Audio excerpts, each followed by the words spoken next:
Welcome back, or if you're new, my name is Ina, and what I'm currently working on is going to be my debut fantasy novel. Um, so, this video in particular, I'm going over the binder that I put together of a lot of information that I have to read through, really analyze what components that I want to or may want to incorporate into the book. If you didn't watch my first video, I touched on how I'm Puerto Rican and I'm not really in touch with my culture. So I did have to print a lot about that history and really understand it because you're taught some things in school, but it's not, you only see one side is what I will say. So, before we get into the binder, I actually, this was in the trunk of my car for a couple months. So, I have to reprint some of this because the page was got a little wonky. But the day that I made the binder, I was eating Chinese food and I opened my fortune cookie and I taped my fortune to the inside of my binder. And I'm going to read it to you. It says, "Embrace every moment. Your life will be extraordinary." And I don't know, to me, that was just in the moment what I needed to hear. And I started building. So, like I said, it's been a few months since I've really been in here. I haven't really peeked into it. So we're kind of going to go over it together. So I have multiple tabs. Not all of them are being used at the moment. I do have let me show you. I do have a sticky note that says project deals, and it has some literature.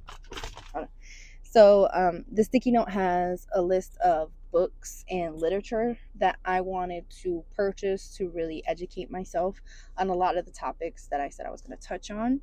And I don't want people to be worried that the entirety of the magic system is going to be just Taino based, because that's not true. The overall essence of the magic system that I'm going for is,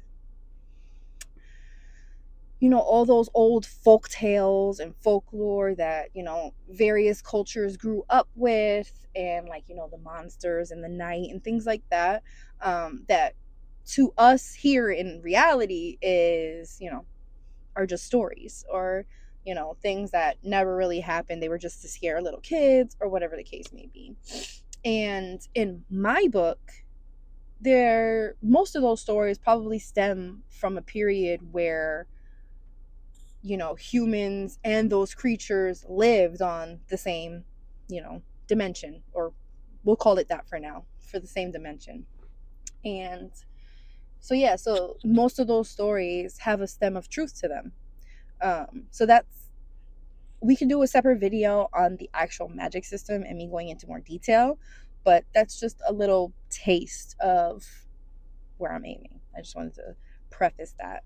So I'm gonna eventually buy those books, read them. A lot of them, or one of them is the Taino mythology, the songs of the Taino. We speak Taino. It was something about the language, because I wanted to see if there was any dialect or anything that I can use for maybe some of the older characters in my book that they would know that the female main character might necessarily not know.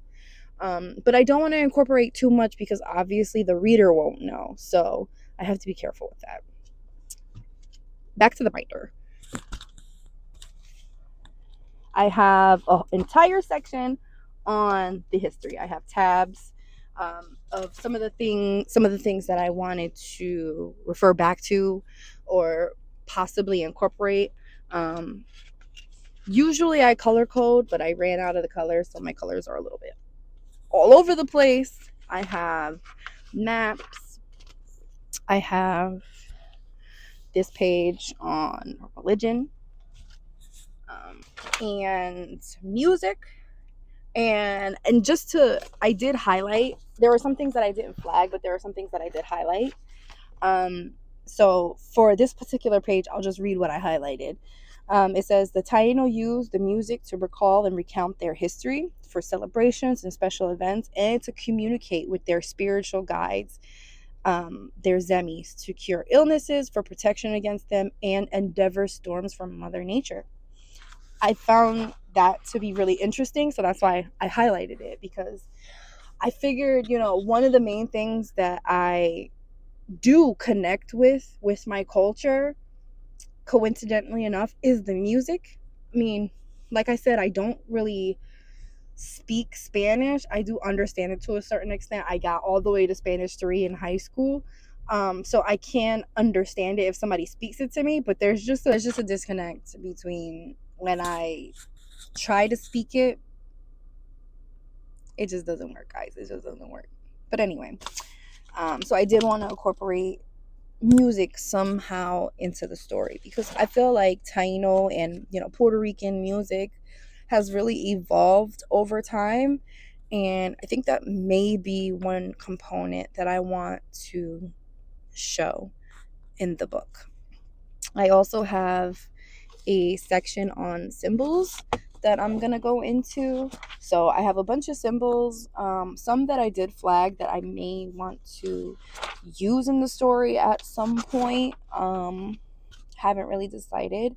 I have a lot of articles and information that I found online about the lifestyle of the Arawak or Taino, and how it talks about how they lived their life on the island back then prior to colonialization. I also, right now I'm in college, trying to finish my business degree. I'm anticipated to graduate actually next summer. So during my time while I'm in school, I decided to take advantage of the library that was there. So I downloaded a lot of materials and articles, from my college library, where it talks about Taino spirituality and all that stuff. I have sections in here because I did kind of skim it a little bit, and I highlighted certain sections that I may want to go back to, that I may want to incorporate. I have one called Writing Our Way to Taino Spirituality, Finding a Sense of Self, which is like, come on, nail on the head for me. So yeah, I have a lot of articles that I really, really have to dive into and learn. Pick what I want to use, or what's going to be, not use, but what's going to be most important for my story. So yeah, I definitely want to do that, and I could always have a separate video where we can kind of go over this together and learn at the same time. In the back of it, I have more symbols and stuff like that I'll have to get into. I also did print, while I was in my college library, some articles on writing fantasy, just for my own education on it. So I said Introduction Fantasy, Science Fiction, and Magic Realism. So I'm just gonna read these articles as well, just to make sure that this comes out well rounded and well received by everybody. So yeah, so in the back section, it's very small. This is the section that I actually wrote myself. I can do a whole separate video on my magic system and my world building. I'm going to give you a small sneak peek right now. So I wrote down,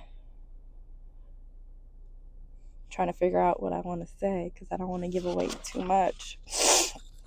I do have a section, history and timeline. There is an event that happens long ago in the past that obviously my female main character is not going to be even alive for. Something that happened long ago, and yeah, she's going to have to deal with the decisions that were made back then, so yeah, so I have a section on history and timeline. I have one on the cosmology, that talks about the different realms and dimensions that I kind of had in mind so far. I do have a couple pages on a magic system, but I'm not going to go into those right now.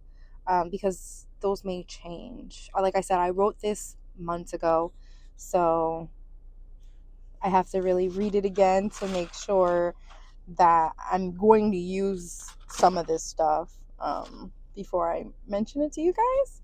I do have obviously another section on the Taino influences, which is only one page, but I am going to beef up this particular section once I do all the research and the articles that I printed.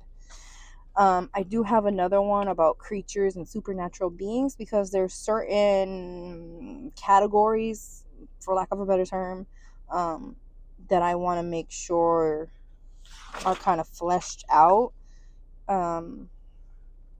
But yeah, so I have that. And I think that was it for now. So how do I describe this?